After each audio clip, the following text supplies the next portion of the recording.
তরুণ রাজনীতিবিদ যিনি আগামী দিনের কেমন বাংলাদেশ বিএনপি দেখতে চায় সে বিষয়ে আলোচনা করবেন ফারহানা শারমিন পুতুল।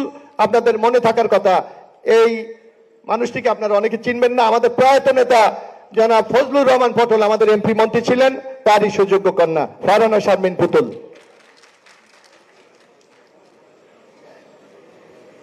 নামটা ফারজানা শারমিন পুতুল, নট ফারহানা শারমিন পুতুল।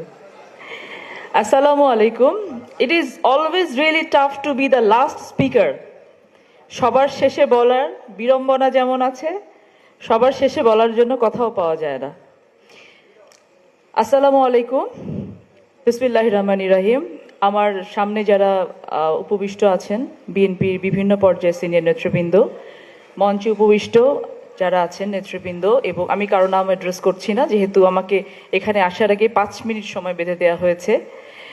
আর আজকের এই কর্মশালার যিনি সভাপতি, ওনার অনুমতিক্রমে আমি ভবিষ্যৎ বাংলাদেশ নিয়ে কিছু বলার চেষ্টা করছি। শেষ বেলায় এসে শেষ বক্তব্য। বাংলাদেশ আজকে একটি জায়গায় দাঁড়িয়েছে। আমরা হয়তো 4 মাস আগে কেউ চিন্তাও করিনি যে আজকে এখানে হয়তো আমরা থাকব, কিন্তু আজকে যে জায়গায় বাংলাদেশ দাঁড়িয়েছে সেটি একদিনে ঘটেনি, এক সপ্তাহে ঘটেনি, 1 মাসে ঘটেনি।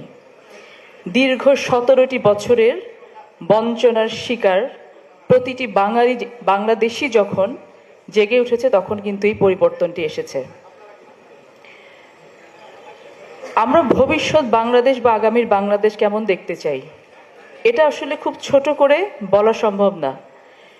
যদি তারপরেও বলতে চাই যে আগামীর বাংলাদেশ আমরা দেখতে চাই একটি মানবিক বাংলাদেশ, আগামীর বাংলাদেশ আমরা দেখতে চাই একটি পজিটিভ বাংলাদেশ, আগামীর বাংলাদেশ আমরা দেখতে চাই যে বাংলাদেশে আমি, আপনি, আমরা, আমাদের প্রত্যেকের জীবন মান উন্নত হবে, এলিভেটেড হবে। আমাদের দেশে দ্রব্যমূল্য বেড়েই চলেছে, আমাদের বেতনও কিছু কিছু হারে বাড়ছে, খরচ বাড়ছে, আমাদের জীবনের মান কি বেড়েছে? আমার বাসায় যে গৃহকর্মীটি কাজ করেন তাকে কি আমি মাস শেষে যে বেতনটা দিই সেখানে তিনি কিছু উদ্ধৃত রাখতে পারছেন যেটা দিয়ে তিনি তার ভবিষ্যৎ পরিকল্পনা করতে পারবেন? পারছেন না। যে রিক্সা চালক আছেন, যে ভ্যান চালক আছেন, যে সিএনজি চালক আছেন, যে গার্মেন্টস শ্রমিকটি আছেন, তাদের কারো কি কোনো ভবিষ্যৎ আমরা নির্ধারিত করে দিতে পারছি না। 31 দফা একটি সনদ, যেই সনদ আমাদেরকে আমাদের দেশের প্রতিটি জনগণের জীবন মান উন্নয়নে সহযোগিতা করবে। এটা উন্নয়নে সহযোগিতা করবে বললেই যে করে ফেলবে বিষয়টা কিন্তু সেরকম না। আমাদের প্রত্যেককে এটা নিয়ে কাজ করতে হবে, কাজ করতে হবে আন্তরিকতার সাথে।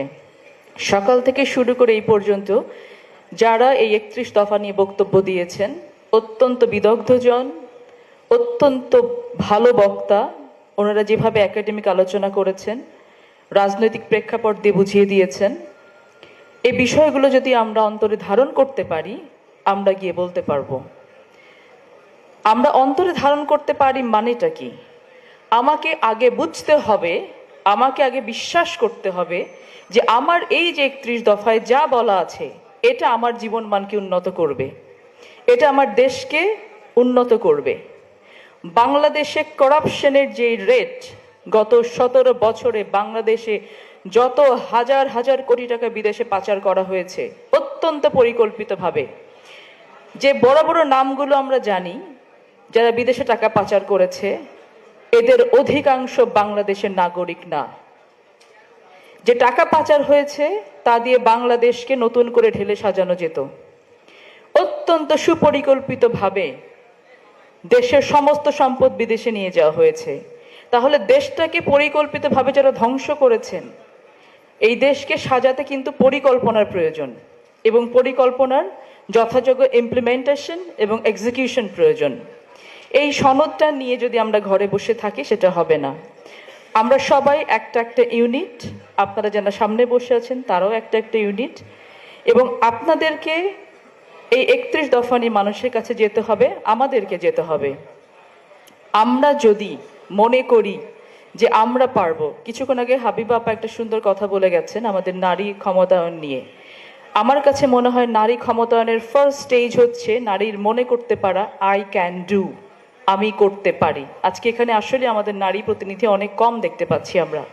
তো শুধু নারীদের ক্ষেত্রে না, আমরা যারা প্রত্যেকে এখানে বসে আছি, আমরা যদি মনে করি যে we can do, we can change our Bangladesh, we can change our country, শুধুমাত্র তখনই কিন্তু আমাদের পক্ষে সম্ভব এই কাজগুলো করা।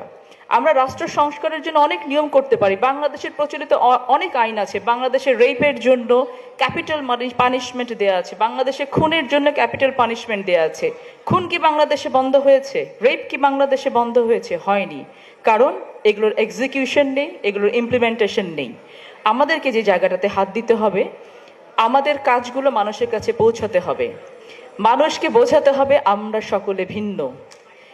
ফ্যাসিজম একটি আইডিওলজি, ফ্যাসিবাদ কিন্তু একটি নীতি, কিন্তু বিগত সরকার যেটা করেছে এটা ছিল মাফিয়াতন্ত্র। তারা ফ্যাসিজমে বিশ্বাস করেনি। বাংলাদেশের প্রতিটা জনগণ আক্রান্ত হয়েছে। আমরা যখন আক্রান্ত হয়েছি, এই যে 5ই আগস্ট যে ঘটনাটা ঘটেছে, তার আগে আপনারা লক্ষ্য করে দেখেন বিএনপি এবং বিভিন্ন বিরোধী দলীয় দলের নেতাকর্মীদের উপরে যে অত্যাচার চলেছে, তখন কিন্তু অনেকে ঘরে বসে চুপ করেছিলেন। ব্যবসায়ীদের উপর কিছু অত্যাচার চলেছে, তারা অন্যেরা ঘরে বসে চুপ করেছিলেন। কিন্তু যখন আমাদের সন্তানদের উপরে গুলি চলেছে, তখন কিন্তু ঘর থেকে বাবা মা ভাই বোন সবাই নেমে এসেছে। আরেকটি বাংলাদেশ, যেই বাংলাদেশে কোনো সন্তানের উপরে গুলি চলবে না, সেই বাংলাদেশ তৈরি করা কিন্তু খুব সহজ বিষয় না। আর সব থেকে কঠিন হচ্ছে জনগণকে সেই মেসেজটা পৌঁছে দেয়া, জনগণের কাছে সেই উপলব্ধিটা দেয়া যে এই বাংলাদেশে তোমার আমার সন্তান কোনোদিন আর গুলি খেয়ে মরবে না, বুলেটের নিচে দেবে মরবে না। সেই বাংলাদেশ কিন্তু এমনি এমনি হবে না। আমাদের প্রত্যেককে এই বাংলাদেশ নির্মাণের জন্য কাজ করতে হবে, সুনির্দিষ্ট সুপরিকল্পিতভাবে কাজ করতে হবে। ধ্বংস হয়ে যাওয়ার প্রতিটা প্রতিষ্ঠানকে, যেগুলোকে সিস্টেমেটিক্যালি এবং ডেলিবারেটলি ধ্বংস করেছে বিগত সরকার, সেই প্রতিষ্ঠানগুলোকে গড়া কিন্তু একার পক্ষে সম্ভব না। এবং আমরা যদি প্রত্যেকে এক হয়ে কাজ করি, আমার মনে হয় যে সেই দিন খুব বেশি দূরে না, যেটা সকাল থেকে এই পর্যন্ত আমরা শুনেছি, যেই বাংলাদেশ গড়ার স্বপ্ন আমাদের শহীদ প্রেসিডেন্ট জিয়াউর রহমান দেখেছিলেন, আমাদের দেশনেত্রী বেগম খালেদা জিয়া দেখেছিলেন, এখন আমাদের ভারপ্রাপ্ত চেয়ারম্যান জনাব তারেক রহমান দেখছেন। সেই স্বপ্ন আমরা যদি সবাই মিলে নিজের স্বপ্ন মনে করি, তাহলেই কেবল আমরা ভবিষ্যৎ বাংলাদেশ গড়তে পারবো। সংবিধান সংস্কার, জুডিশিয়ারির সংস্কার, অর্থনৈতিক সংস্কার, বৈদেশিক নীতির প্রণয়ন, সকল ক্ষেত্রে যে স্ট্রাকচারাইজ ডেভেলপমেন্টগুলো প্রয়োজন কাগজে কলমে আছে, কিন্তু কাগজে কলমে দিয়ে কিন্তু আমাদের হবে না। আমাদেরকে যেটা চেষ্টা করতে হবে, আমাদের নিজেদেরকে বিশ্বাস করতে হবে, ওই যে একটাই কথা, উই ক্যান ডু, এবং তারপরে সেগুলি নিয়ে মানুষকে বিশ্বাস করাতে হবে, ইয়েস উই ক্যান ডু। এবং এই কারণেই সামনে যে নির্বাচন যেটা আছে, আমাদের ভারপ্রাপ্ত চেয়ারম্যান জনাব তারেক রহমান বারংবার বলছেন যে আগামী নির্বাচন হবে সব থেকে কঠিন নির্বাচন। সো সেই নির্বাচনে জনগণ যেটা জানতে চায়, বিএনপি তাদেরকে কি দেবে, বিএনপি তাদেরকে কি দেবে সেই সনদ আপনাদেরকে দিয়ে দেওয়া হয়েছে। আপনারা নিজেরা এটাকে আত্মস্থ করবেন এবং এই জিনিসটা নিয়ে আপনারা জনগণের কাছে গিয়ে বলবেন, দিস ইজ ইউর বাংলাদেশ, যেই বাংলাদেশে আপনি দুবেলা পেট ভরে খেতে পারবেন, আপনার সন্তান স্বশিক্ষায় সুশিক্ষিত হবে, আপনি আপনার একেবারে যেই বাংলাদেশের স্বপ্ন আপনি দেখেছেন, এবং আপনার একটি স্বাভাবিক মৃত্যুর নিশ্চয়তা যেই বাংলাদেশে থাকবে। আপনাদের সকলকে অসংখ্য ধন্যবাদ। কিছুক্ষণের মধ্যে আমাদের প্রধান অতিথি ভারপ্রাপ্ত চেয়ারম্যান জয়েন করবেন এবং আমার মনে হয় আপনারা অলরেডি প্রিপারেশন নিয়েছেন। সকাল থেকে যে একাডেমিক আলোচনাগুলো হয়েছে, যে ইন্টারেক্টিভ সেশনটা হবে, আপনারা পার্টিসিপেট করবেন। যদি কোনো ধরনের প্রশ্ন থাকে আপনারা সেই প্রশ্নগুলো করবেন। আশা করছি যে আজকের এই কর্মশালা আপনাদের জন্য ফ্রুটফুল হবে এবং এটার পরে এই বিষয়গুলো, এই তথ্যগুলো বাইরে চলে যাবে। সকলকে অসংখ্য অসংখ্য ধন্যবাদ। বাংলাদেশ জাতীয়তাবাদী দল জিন্দাবাদ, বাংলাদেশ জিন্দাবাদ। ধন্যবাদ।